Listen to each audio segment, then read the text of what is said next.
Bismillahirrahmanirrahim.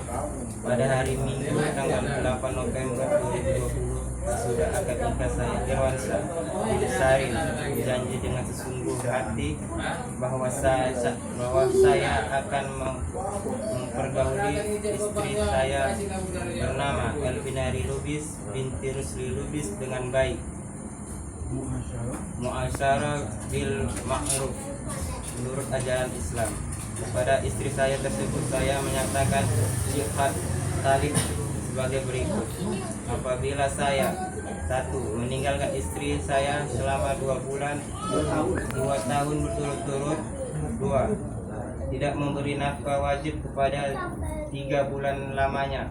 3. menyakiti badan atau jasmani istri saya. Atau 4.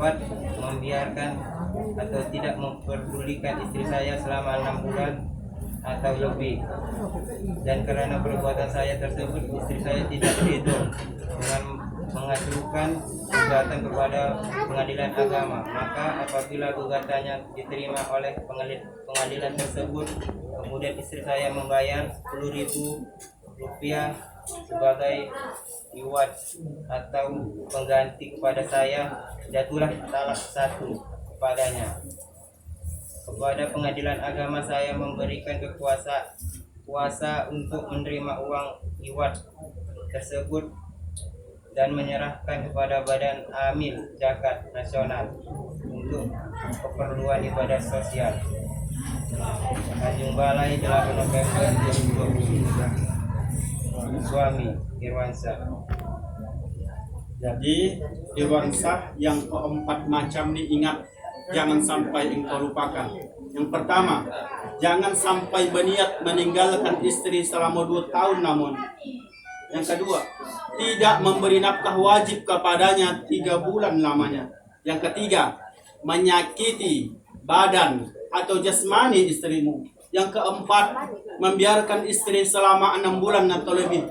Apabila sampai ini engkau lakukan, istri tidak ridho, pergilah dia kepada pengadilan agama. Hanya dengan membayar 10.000 engkau bisa diceraikannya apabila ajuannya diterima oleh pengadilan tersebut.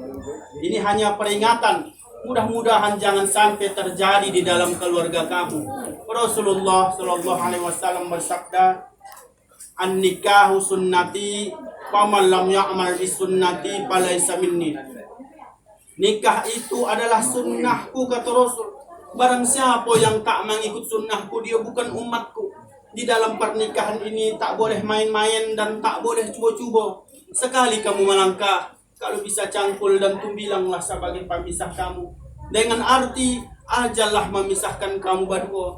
Rasul juga bersabda, "Tazawwazu wa la tutalliqu." Nikah kamu, jangan kamu sekalipun mempermainkan tolak. Final di dalam rumah tangga adalah ucapan tolak. Batas 2 yang bisa engkau ucapkan. Ketiga kali sudah tak bisa lagi bersama. Seumpama kata-kata yang engkau katakan, "Memimpi aku tadi malam ada mencoraikan kau." Jatuh mimpi yang diceritakannya. Yang kedua, kalau seandainya kau kucoraikan camano perasaan kau, jatuh. Jumpanya kawan lama dibilangnya sudah bercerai padahal belum. Asalkan terucap dari bibir ada yang mendengar, jatuh. Yang ketiga namanya kinayah. Kinayah ni bahasa sindiran. Pergi kau di rumah ni, aku tak suka lagi sama kau, jatuh tolak 1. Rasul bersabda, "Tazawazu wa la tutalliqu." Nikah kamu, jangan kamu sekalipun mempermainkan tolak. Main-main saja mengucapkannya tak bisa, apalagi sampai betul-betul. Oleh sebab itu, buatlah 2 janji di dalam kehidupan kamu. Apa yang tidak abang suka jangan adik buat. Dan apa yang tidak adik suka tidak akan abang buat. Mudah-mudahan dengan janji itu kamu pegangkan kerana Allah, Allah akan menjadikan keluarga kamu nantinya keluarga sakinah, mawaddah, warahmah. Ketika kita membicarakan sakinah, apa itu sakinah? Sakinah artinya ketenangan. Rumah tangga tanpa ada ketenangan tak panjang rumah tangga.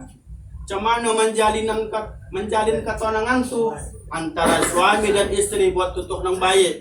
Biasanya itu kalau suaminya manggil istri adik supaya lebih lembut, adinda, supaya lebih enak didongak ayang beb. Rumah tangga itu diawali dari pertama. Kalau sudah awalnya kata-kata itu baik, maka baik pula lah berkelanjutan. Tapi kalau sudah awalnya buruk, maulah basi kau-kauan, basi marah-marahan, tasenggulah golas tak nampak kau itu, mudah mulai itulah jalannya. Yang kedua adalah mawaddah. Mawaddah arti cinta dan berkasih sayang. Hakikat cinta di dalam rumah tangga membahagiakan hati suami walaupun hatinya dalam keadaan luka, dan sebaliknya membahagiakan hati istri walaupun hatinya dalam keadaan tercabik-cabik. Apabila ada di dalam rumah tangga tersebut saling mengingat sakit hatiku dibuat suamiku, konah aku dibontaknya, dan sebaliknya sakit hatiku dibuat istriku diukurnya aku mencek hajoki. Apabila ini kamu ingat di dalam rumah tangga kamu, maka rumah tangga kamu rumah tangga yang dimurkai Allah. Jangan heran rumah tangga itu asik ribut, asik bertongkar, asalkan bertongkar sedikit masalah lalu terungkap-ungkap. Kenapa? Karena masa lalu itu belum bisa dilupakan.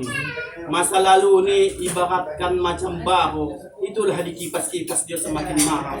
Makanya kalau bisa kita siram itu, kita lupakan, maka amanlah itu. Selanjutnya adalah warahmah, rahmat Allah Ta'ala. Istri adalah terminal pendidikan pertama kali dalam rumah tanggamu. Apabila engkau baik mendidik istrimu, pasti baik pula amalmu. Kisah ini diabadikan Allah di dalam Al-Quran, kisah Nabi Nuh. Kenapa anak Nabi Nuh durhaka? Disebabkan istrinya yang durhaka. Kenapa Nabi Ibrahim anaknya patuh sehingga diangkat menjadi nabi yang bernama Ismail?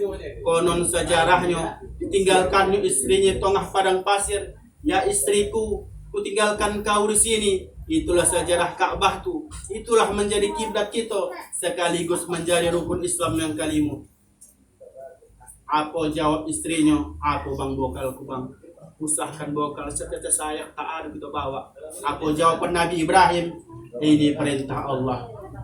Ditinggalkan Nabi Ibrahim. Setelah ditinggalkan Nabi Ibrahim pun berdoa, ya Allah, siapa ninggalku nanti, buatlah tempat tu tempat yang makmur, berikanlah rezeki yang melimpah di sana. Jangan ada setan yang dokat, iblis pun jangan sampai dokat. Itulah doa Nabi Ibrahim. 18 tahun kemudian datang Nabi Ibrahim, ditengoknya tempat tu tempat yang indah sudah, tempat perkemahan, tempat orang bersinggah. Langsung didatangi istrinya. Ya istriku, aku melihat di dalam tidurku, aku memenggal leher anakku. Apa jawaban istrinya?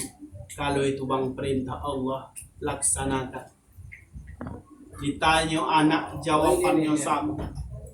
Umumnya anak ini condong kepada ibu. Kisah ini bukan hanya habis di sini. Ar-rijalu qawwamuna 'alan nisa. Laki-laki itu pemimpin bagi kaum wanita. Bimbing istrimu ke jalan Allah. Apabila istrimu tidak sholat, jauh daripada Allah, jauh daripada norma-norma agama, engkaulah bertanggung jawab penuh dari dunia sampai akhirat. Mudah-mudahan dan khutbah yang singkat ini dapat bermanfaat bagi kita. Akhiru kalam wabillahi taufiq wal hidayah. Assalamualaikum warahmatullahi wabarakatuh.